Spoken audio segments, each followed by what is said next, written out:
You finally decided to purchase the Yeats Dolly. Well, let's see what's in the box. Now, you'll be asking yourself, why are they shipping my dolly in a box? Well, a few years ago, UPS decided to change up how they charge things and go with dimensional weight. So by shipping the dollies with the nose plates and wheels detached, we cut down on the dimensional weight, thus saving about $30 to $40 per dolly to ship. So, now that that's explained, let's see what is in this box. You open it up, and there's your beautiful new dolly. Get your dolly, your nose plate, your box of accessories.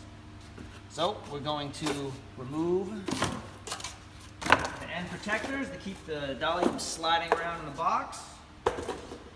We are going to take out the accessory box. And then we're going to lift the dolly off and put it on a nice flat table. Now, UPS is known for the delicate handling of all of our shipping packages. I'm pretty sure you've all experienced their wonderful shipping methods. So we want to check for damages to the dolly. The two most common damages you will find is the end of the outer corners of the side rail will be bent up. Now, these ones obviously aren't bent up, but if you do receive one like that, do not panic. It is an easy fix. All you need to do is place it on a flat surface, get yourself your trusty old hammer, and just give it a nice couple taps down to straighten it out. Aluminum is a softer metal, so you don't need to hit it too hard. Again, a couple of taps and it'll straighten right out and you're good to go. The second more common thing that UPS tends to do to our dollies is they drop it on the edge of the box, causing the axle to push in against the side rails, which causes the nose plate to go out of alignment. Now, the easiest way to check if that's your problem is to make sure that these cotter pins are where they're supposed to be, which is in these notches in the side rail base. So, you check both sides and make sure that they're nice and flush. If the cotter pins are in these notches, and you shouldn't have any problems. Now, if you do find that the holes aren't aligning and that these cotter pins are out of place, it's a very easy fix. You can just twist, just position the cotter pins back into the notches, get your hammer and just tap very gently on the edge of the axle and it kind of knocks everything back in place. All right, now that that is done, we're going to remove the nose plate.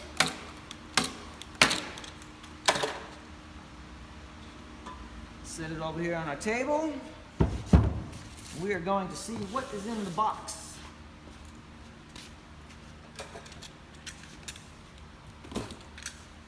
Always be careful handling a razor blade when you're opening stuff. Don't cut yourself or anything in the box.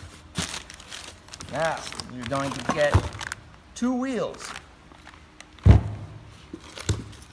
bag of bolts and washers, nuts and washers, instructions which walk you through the installation process, and in this case, a nose plate flange. Now, this is for the model 14 and 16 dollies, so if you did not order either of those, you don't have to worry about this part. You don't have this. Now, first things first, let's put the flange on the nose plate. This is how you attach it. Position that in there. We're going to go ahead and put a washer on each of the end of the bolts, along with a nut. Okay, you're going to need a 7/16 wrench to go ahead and tighten these. I cannot express enough to not over tighten these nuts. Putting too much torque on them, you could possibly snap the bolt. So you just want to get it nice and snug. No need to over tighten.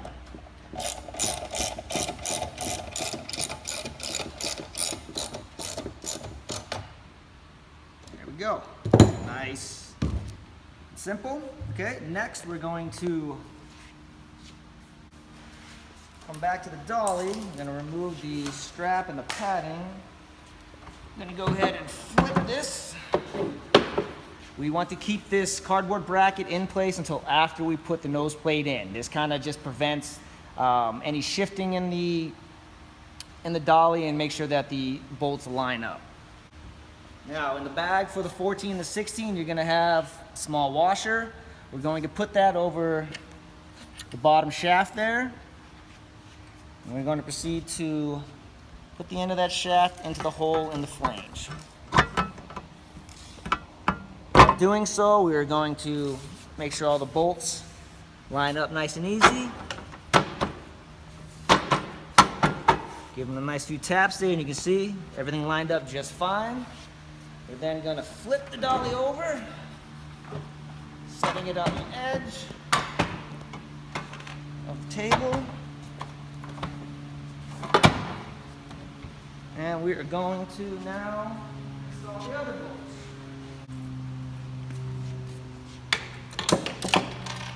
Okay, you want to go ahead and put the washers on. I'm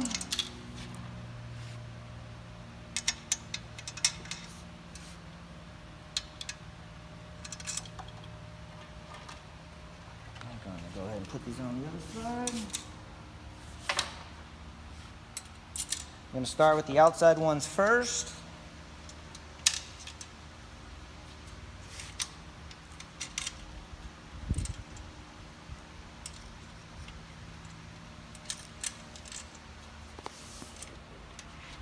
Pretty sure you can get these on easier than I can.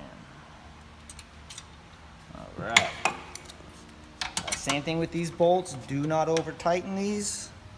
If by chance you do, it is not the end of the world. Give us a call and we can send you out a couple of replacement bolts to fix that problem.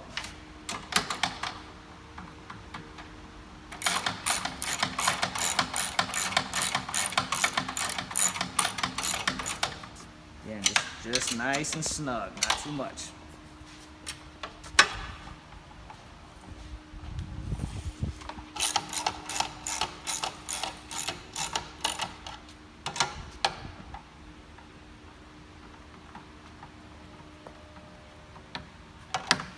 Okay, now once you have those ones on the end installed, you can go ahead and remove the cardboard insert. We're going to put the ones on the inside. To do this, just slide the pulleys over to give you access to them. You got to lift the glide belt off of the slide.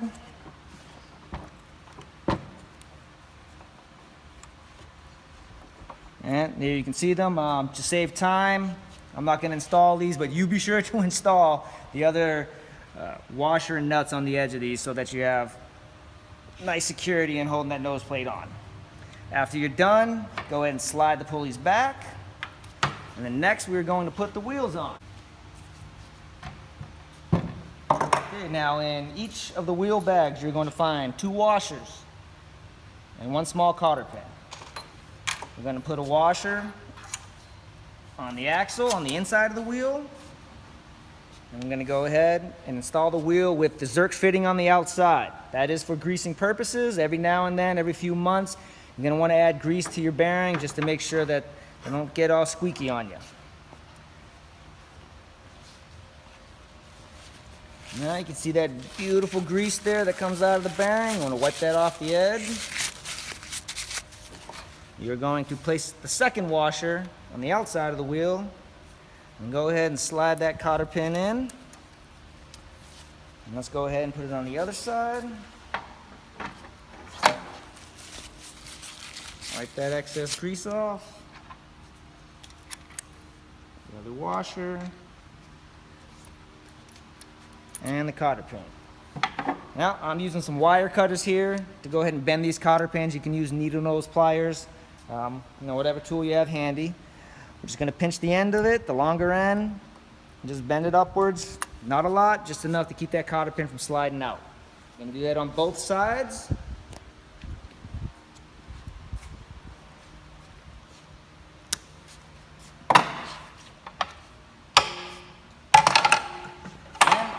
We are done. So now you are ready to use your brand new Yeats Dolly. And if you don't know how to use the Yeats Dolly, check out our other video that shows you how our strapping system works and our glide belts and everything works. From all of us here at Yeats Appliance Dolly, we appreciate your business. Thank you for your support.